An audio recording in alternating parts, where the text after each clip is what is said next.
EXP, so we're going to try and do this in about an hour and a little bit. So today is all about leads. Okay, so leads. What is a lead? Um, it's not a difficult answer. It's really quite simple. Everybody can see the screen? Yep. Okay.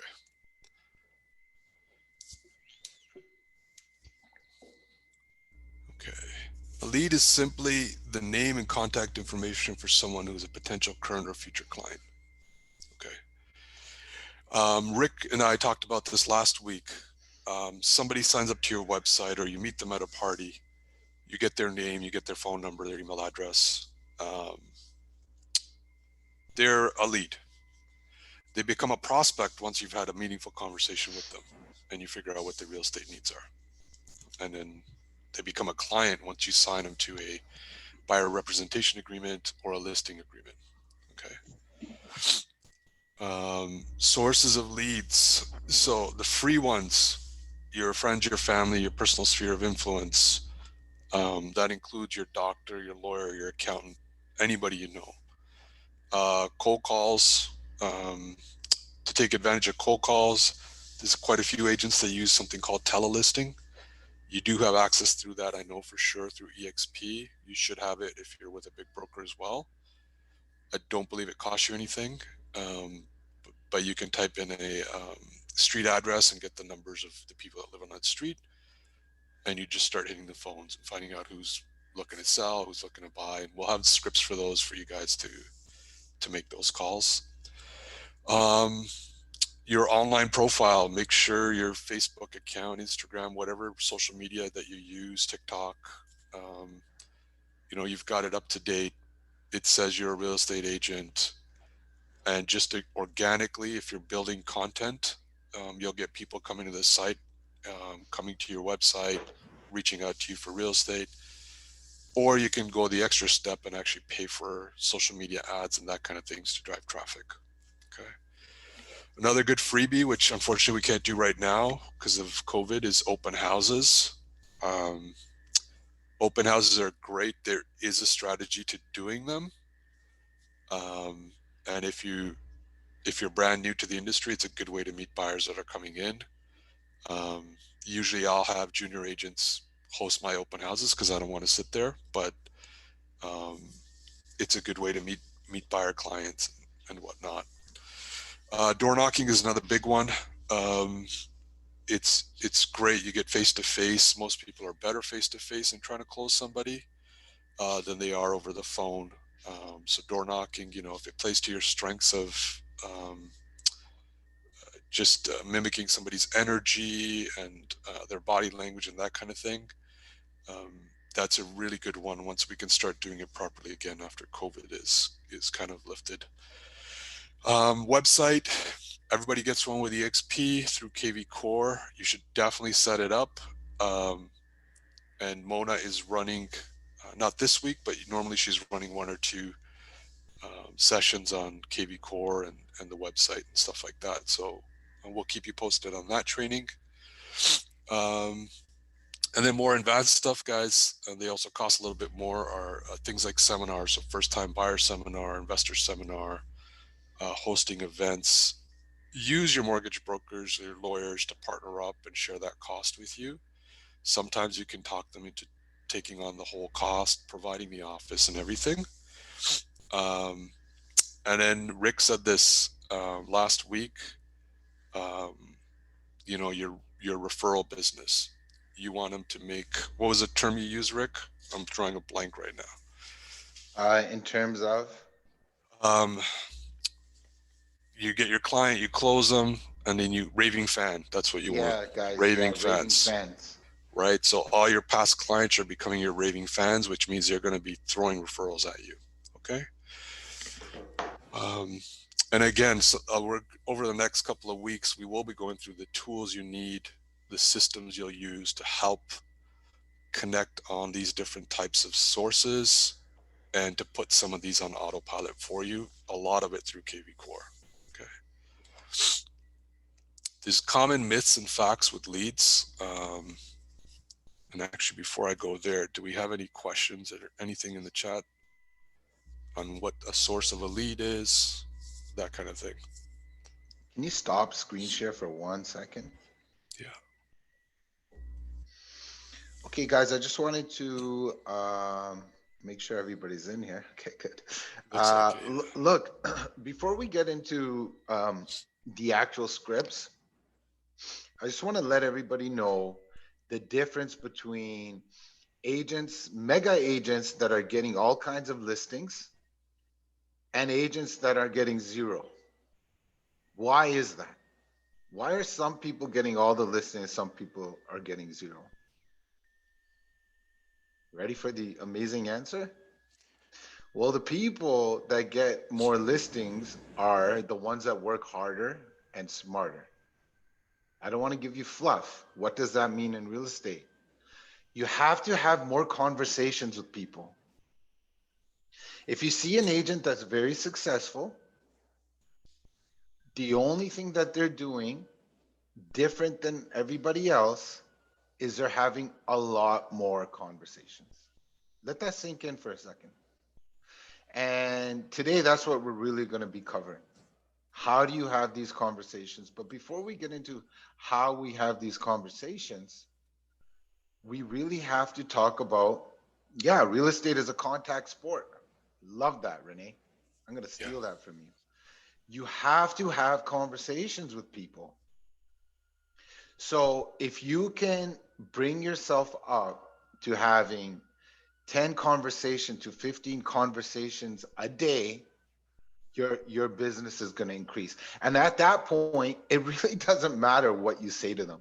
We're going to talk about scripts and to hire your conversion, you have to say the right things.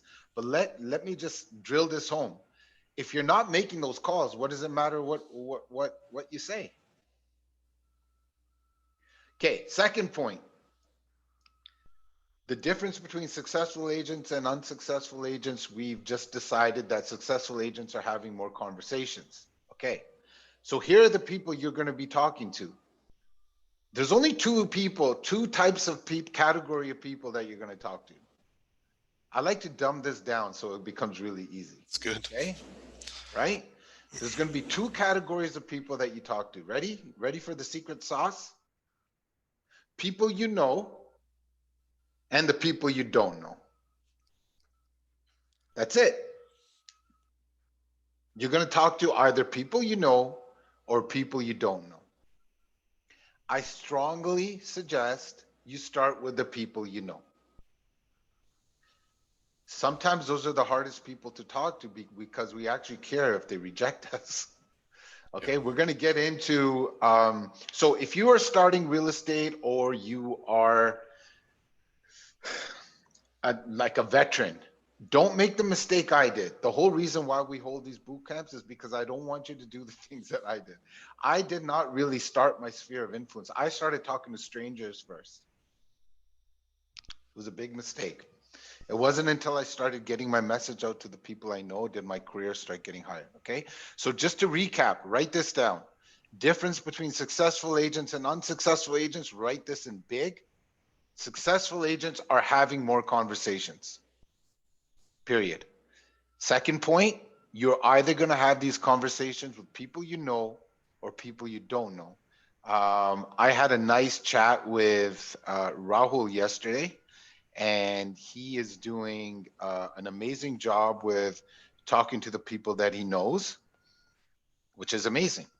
He's going after referral-based business, and I think all of us should. All right, G, you can.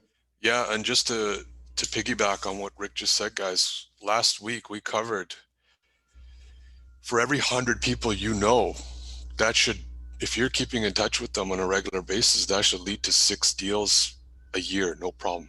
That's been proven, okay, for years and years and years. And the exercise we asked you guys to do where, you were to come up with a financial goal and the number of contacts. Just going back to, again, what Rick said, it's a contact sport. It's about making the dials, right? And it's about following up. So going to share my screen again here. Okay. So, myths versus facts on leads, guys. Myth number one, new leads are better than old, or I call them cold leads.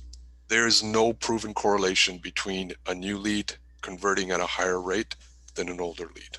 Okay. So if you have a database and you haven't spoken to them in 2 years, that does not mean you don't call them. I know there's a little bit of fear or hesitation because you may not know how to start that conversation. The easiest one, for example, is, especially if you've just made a switch with the brokerage. Hey, Rick, it's Gurpreet. I was updating my database. I noticed we haven't spoken in 2 years. I can't believe how fast time flew by. Right? That's it. It's that simple. It's just dialing the number and saying hello. Okay. Fact. Okay. Complaint जहाँ मैं जाती हूँ वहाँ 1 grade 102 की we can see. Raj, can you mute yourself, brother? Yes, Raj, we want a Chada Cup too. Yeah. So the myth is new and old doesn't matter. The fact is the best leads are the ones you contact. Okay. Your objective as an agent is to contact a lead. That means if you got to call them once, twice, 10 times, you're going to keep trying them. You do not take them off your call list until they tell you to take a hike. Okay. Once you have them on the phone, if they're not ready to buy right now, that's okay. You're going to nurture them, right? They're going to go on your mailing list. They're going to go on your quarterly phone call, so you can touch base with them and keep top of mind. You want to ask questions. You want to bring some kind of value, right? You want to create a relationship. If you can create a relationship, they'll be yours for life. The last thing you want to do is become a transactional agent, because you will be a hamster on a wheel. Okay. Transactional means all you're focused on is your commission. You're focused on closing them. You're not focused on their needs. You're not focused on them as individuals. And you want to be the opposite. Okay. Myth 2, more leads equals more money. That one's kind of true. You can spend hundreds and thousands of dollars a year generating more leads that will ultimately lead to more clients and more deals. Or you could focus on your conversions. That's what we as a group are going to focus on with you guys. Okay, we're going to help teach you, give you the tools, the processes to help increase your conversions. So instead of going from 30 leads a month to 60 leads a month to double your business, you can keep the 30 leads and improve your scripting and your tools to keep in touch to bump up the deals you do. And I'll go through that in a second. You have to continuously be improving your phone skills, your people skills, your engagement. Whether you're first year in the business or 15 years in, like Rick, you should be practicing your scripts every single day for 5 minutes before you start your calls. Fact is, more connections, like Rick said, equal more money. Every lead, I said this, should be contacted until you actually have a conversation. 80% of sales, these are stats I've pulled off some websites, guys, are made on the 5th to 12th contact. Your job as an agent is to find out who's ready to go now, and then to classify based on need, timeline, budget, whatever it is, that lead to put into your database. If you focus on the user or the lead, the sales will follow, and I truly believe that. Okay. I found this graphic, it's interesting. If you make one call attempt, you're going to reach about 48% of the people that you call. Right? That's not bad. But if you make 6 call attempts, which I would say is optimal, you're going to reach 93% of the leads that you have in your database. So what does this actually mean? So here we've got an example, and then we're going to focus on conversion here.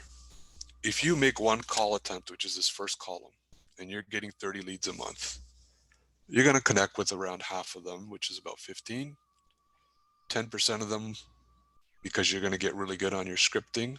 We're going to get that number above 10%, but 10% will book an appointment with you. And then you're going to end up probably signing them to a contract and closing about a third of those people that you meet. What that means is about 6 deals a year. At an average commission of $15,000, that's $90,000 a year, which is fantastic, right? It's a good living for a lot of people. Now, what if year 2 you say, I want to double or triple that number? You don't need to go out now and try and get 60 or 90 leads a month. What you need to do is increase your contact rate. So instead of making one call attempt, now you're going to try 3 call attempts. That means you're going to reach around 80% of the leads that you have in your database. You're going to contact 24 of them. 2 to 3 are going to book an appointment, and you're going to close 1 to 2 deals a month. Just taking the average there and doing 1.5 deals a month, you're going to get to 18 deals, and you're going to triple your income. Okay. And if you try the 6 call attempts, which is back here, you should reach over 90% of the people in that. That should lead to 3 or 4 appointments a month, or 1 a week, hopefully. And that's going to get you to that 2 to 3 deals a month. And that's where you start making the big money, right? Just to kind of hop in on that. Yeah. The question that we really need to ask ourselves is, why do we not make multiple attempts? Those are the real questions that are going to really make you successful, right? You got to get down to your blocks. What is holding you back? Imagine this. Forget about real estate. Let's use the 6 call attempts and $450,000. Let's just put it into perspective here. Okay. So if somebody said you make 28 phone calls, what is that, a month, right? Yeah. Yeah. 28 phone calls. So you make 1 phone call a day, 1 contact a day. And just by doing so, I'm going to get you $500,000. You would take that deal. But as soon as something comes in, like in your head, for a lot of us, it's rejection. 2 things, I think, for a lot of us. It's a fear of rejection and a lack of confidence. Yeah. Fear of rejection and a lack of confidence. Well, we got to work on that, because this is our job. Every real estate agent has this opportunity. So we're going to try to help today on the lack of confidence. The lack of confidence can simply come from not knowing what to say. I had this discussion with some of you guys already that said that, hey, we're running out of motivation. Sometimes I argue that you are very motivated as sales agents. You're very motivated, but when you don't have a plan, that motivation has nowhere to target towards. You can be motivated as much as you want, but if you don't have the tools and a plan to have an outlet for that motivation, that's where sometimes you fall. Okay, so let's develop this plan like G is sharing with you guys. This is important stuff. Yeah. If you're like me and you're not into like analytics and stuff like this could be boring, but I want you to focus in on it. And this is really important stuff. This is conservative numbers on top of that. That's making you $500,000 a year just through making some contacts. Like Renee said, it's a contact sport. I love that line. Yeah. You have, and going back to what I said, the agent that's going to make the most money is the agent that has the most conversations. They don't even have to be good conversations. If you just literally picked up the phone and said, you want to buy a house, you want to buy a house, you want to buy a house, you want to buy a house, like, don't do that, please. But I'm just using it as an example. If you do that enough times, you're gonna meet your goals. Now towards the end of this presentation, we're gonna do some call scripting on what you should say to higher your conversions. Yep. Okay. Myth 3, you can tell the quality of a lead from their sign up. This again, like, we'll see somebody with a low budget and we'll say, I don't want to call them. I don't want to waste my time. We tend to just, human nature, we see somebody log in and they're looking at a $300,000 place. We're like, I can't find anything for that price. But we'll see a lead for $1 million and we'll jump on it, and they're really just window shopping. So don't get caught up in that. Don't assume anything, right? Try and connect and ask those relevant questions to find out where they are in their sales cycle. Lead with a realistic view of their affordability and current market is easier to assist and close. You want to collect as much information from them when they're logging in or reaching out with you at the open house or whatever the means is. You want to connect, have that meaningful conversation, and then you want to sign them to a contract and obviously try and close them. So my advice, guys, do not overlook low-hanging fruit. If somebody's got a budget of 300,000, you could find something for them. It just will not be in the GTA, right? You can set them up, have the conversation, and refer them to somebody who can buy them something in Oshawa or Barrie or Brantford or wherever it is, and you still get a referral fee.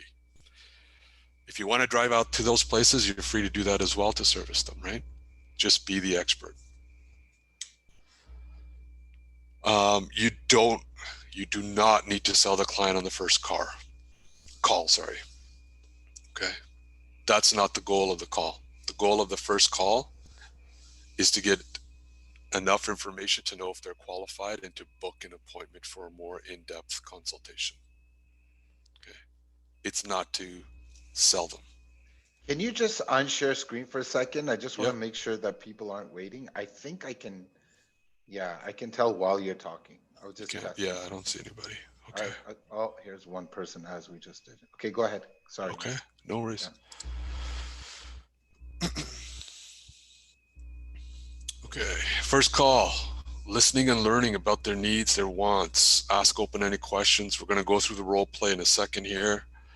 Add value to the conversation. Choose your words wisely.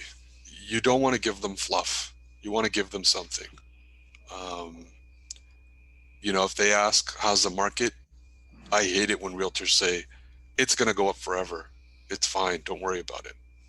Be realistic with them, right? But I would push them to, you know what? That's a great question. I'd love to have that conversation. We need more than a couple of minutes. Why don't we book a time? Sit down and go through that with you. Okay. And I can show you exactly what's happening in your neighborhood or the area that you want to be in. I truly believe in educating the client. I think if you educate them and guide them, they'll buy at some point. Nobody likes to be sold. Everybody likes to buy. How many times do you walk into a store? You know what you're in there for. You're window shopping, and you get annoyed when somebody jumps at you and they're like, hey, you're looking at this 32-inch TV. Why don't you buy this 40-inch? It's the same price. Whereas if they come from contribution, how can I help you? What features are you looking for? What are your needs? And once they have that from you, and they give you the options, you're going to tend to make a decision to purchase something, right? That's how I work. And there's nothing wrong with the long game, guys. I just closed somebody last week that I did a lease for over 18 months ago. They've been on my email drips and monthly newsletter. Reached out a couple months back, got them qualified, went on a couple of showings, and we put in a few offers because of multiples. But, it was an 18-month sales cycle, right? If I had cut them off after that first conversation where I found out they just wanted to lease, I wouldn't have gotten this deal and it was over $1 million. Okay. Myth number 5, you do not need to be accessible 24/7 for your clients. When they say jump, you don't respond how high. Okay. The point of this is you got to set your expectations on that first or second meeting. Okay. It's very natural for all of us to say when we meet with a client, call me anytime when you have questions. Rick, you can probably attest to this. They will call you at all hours of the day. They will call you at midnight when they have a question. They'll text you at 5 a.m. in the morning when they're up and something pops into their head. So respect your time. It's your most valuable commodity. Okay. It's the one thing all of us have that is finite. Everybody has 24 hours in a day. Nobody can have more. Okay. This is why we started last week with time blocking and scheduling. So when you're having conversations with clients, you can say, I'm unavailable, Monday to Friday between 9 and 12 because I'm busy. You're not going to say you're doing lead generation. You're going to say, I'm busy trying to find a seller for you, for the house that you want. Or if you're working with the actual seller, I'm busy trying to find a buyer for your home. Right. Again, low-hanging fruit. I say this all the time. Don't look at what they're looking to spend. If you do a good job servicing their needs, find them the right home, you're going to get a referral. So just because their budget's low doesn't mean you won't transact multiple transactions out of that person. Be accountable. We talked about this last week as well. Be accountable to yourself. Some personalities can do that. I need my wife and people like Rick to hold me accountable. It could be your team leader, it could be your brokerage, whoever or whatever it is, it will keep you honest. So do find somebody to keep you accountable. Okay. And guys, if you have the type of personality, you got to be true to yourself, right? So if you have the type of personality where you want to take your clients' calls, take them. Yeah.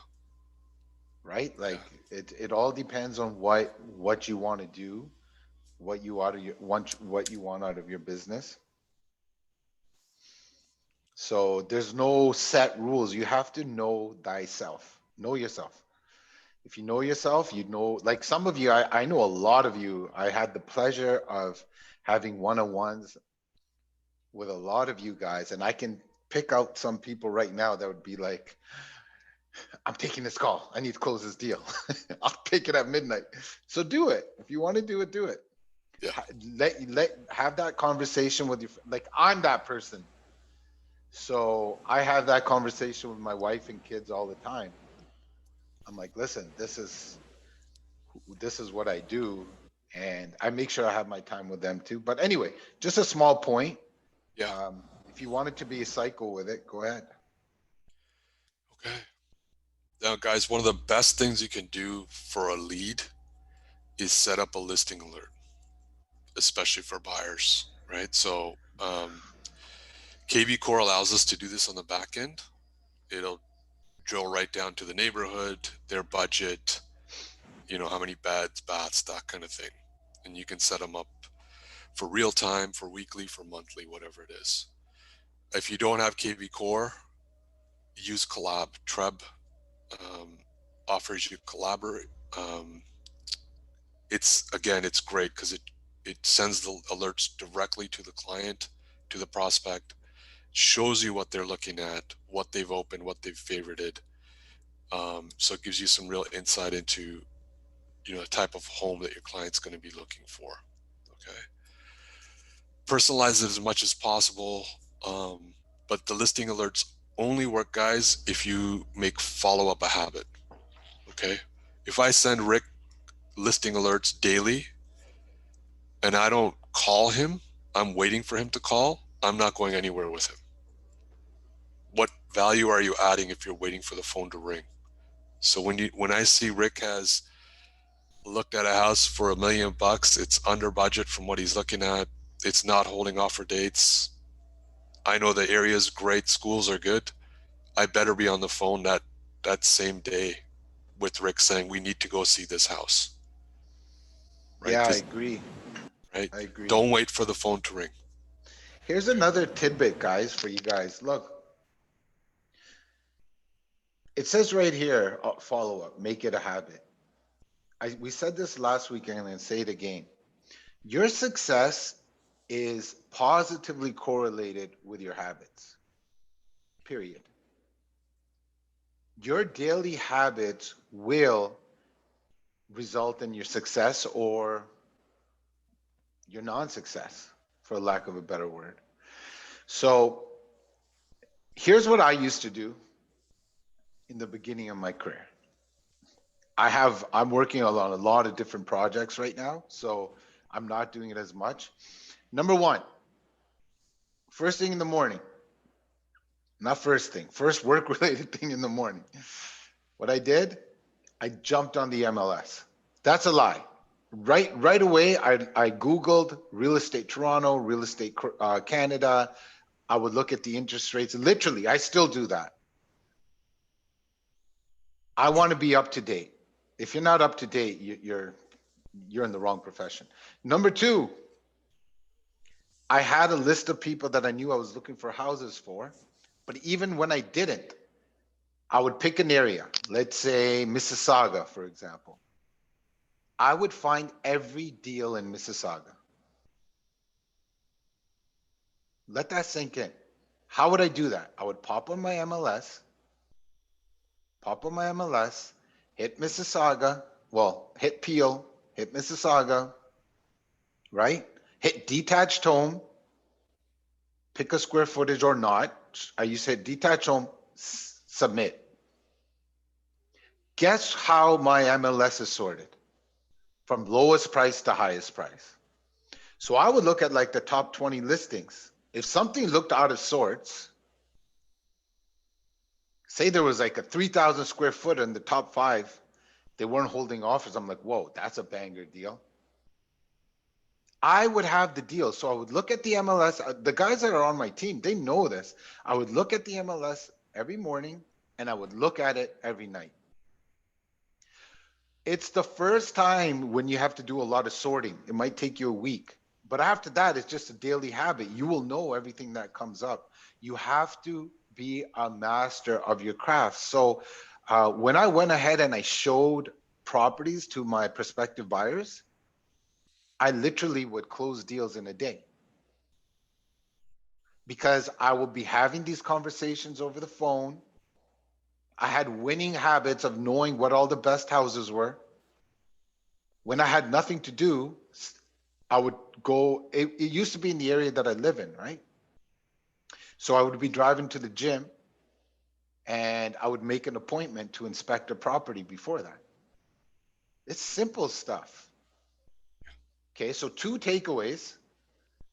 Look up what's happening in the real estate market, right? Like for example, I did it this morning and they correlated how this vaccine, I don't know if you guys have heard, but they've almost come up with a vaccine that they're happy with for COVID, which is amazing news, by the way. How is that going to affect real estate? I was reading articles on that.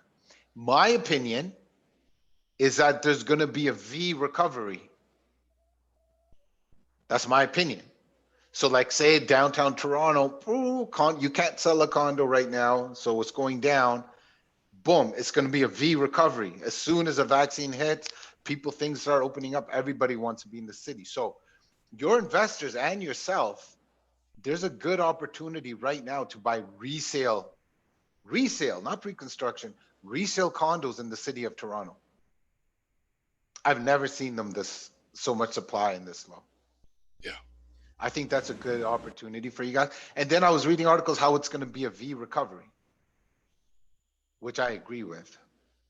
So winning habits, guys, winning habits will, so you have your listing alerts. I was my own listing alert. Think about that. I just knew every listing and it was really easy. I looked at my neighborhood every morning and every night to see what would come out. I would narrow that down to detached home, semi-detached. In Mississauga, there's a lot of townhouses as well, and condos. I owe it to myself and my family to become a master of my craft. This thing is not a fluke. Your habits will dictate your success. Okay, go ahead, G. Yeah, no, and just piggybacking on MLS, guys, it's really, I think it's called market listings. You can set up to 6. So the neighborhood you live in, work in, set them up. You literally, once you do the search once, it's set up for you. Every day you go in or at night. And I do the same thing as Rick, because I want to know what's happening in my neighborhood. When a client calls, you never know when you're going to meet somebody and start talking real estate. Yeah, and they start asking. Yeah, sorry. Yeah, you need to know. You need to know this stuff off, even generally. You know, if I met Rick at a party and he's like, hey, how's the market in Port Credit? I can tell him, you know what, the houses between 1.2 and 1.6 are flying off the shelf. They last like a week, but the stuff over 2 million sitting, and then it's weird, stuff over 3 million is flying off the shelves. Yeah, right? And I used to make my MLS. You guys can make searches for particular things. So I used to label my searches my buyer clients. Yeah. Paul and Maria, because I knew they were looking in Milton. So that used to be my label until they were done. And if I knew they were looking in Milton, everything that would come up would pop on my screen first. I used to sort them, and I used to send the ones that I like. Let me repeat, I didn't rely on robots. I sent myself the properties, I did the search, and I would send them to people. Now, listing alerts are cool. I'm just telling you what I did. You're free to do what you guys want to do. I'm not saying there's different methods to get there. For me personally, I didn't want to put my name, my brand behind automated listings because I did not want to be the real estate agent that knows exactly what my client does not want. Because sometimes when you put them on a listing alert, they'll send in all kinds of stuff. Yeah. I went through them because if they told me, listen, I don't want to be behind a railroad track, for example, and I'm sending them things that are behind a railroad track, I'm the agent. They're going to say, Rick's the guy that knows exactly what I don't want. So if you took the time and sorted through it and then send it. Yeah, it's a good point. That's a very good point. And I would say if you're going to have a general listing alert, it's for somebody you haven't yet talked to.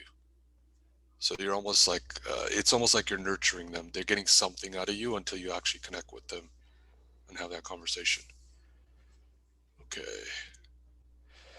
Rental leads, guys. Skip it. Skip it for now. Okay. We're Rick not doesn't here. believe in them. I don't want you guys working with leases. Like if you You're- have to with somebody that just bought a house, I'm not here to teach you guys how to work with leases. You guys Yeah. figure that out on your own. We will dump a simple script for leases, guys. Basically, it'll value your time and your energy with them. Why? Okay, hold on. Let's just talk about this for a second. I got to open up my heart. Why are we working with leases? The only reason you are working with leases is because you don't have enough buyers. Please don't work with leases unless somebody just bought an investment property and you promise them that I'm cool with that you're going to get them a rental. Why are you wasting your time with leases? I'm not saying don't put money in your pocket. So if this is putting in your money pocket, do it. But have a transition. It is harder to work with a lease than a buyer because when you're working with a lease, not only are you the real estate agent, you're the bloody mortgage broker. You got to get their credit, their references, all this kind of stuff, and you're making way less money. So I want to be sensitive to the fact that a lot of people have their business working on leases. That's great. I've never really done them, so I can't teach you about them. Period. So let's transition that into buyers. If you sign up with EXP or not, a simple KV Core or whatever you guys will get enough buyer leads. And when we get into the script, we'll help you convert buyer leads. Okay. Yep. So move on, skip this because I want to get into. And that's it, man. Let's do this role play for them. Oh, cool.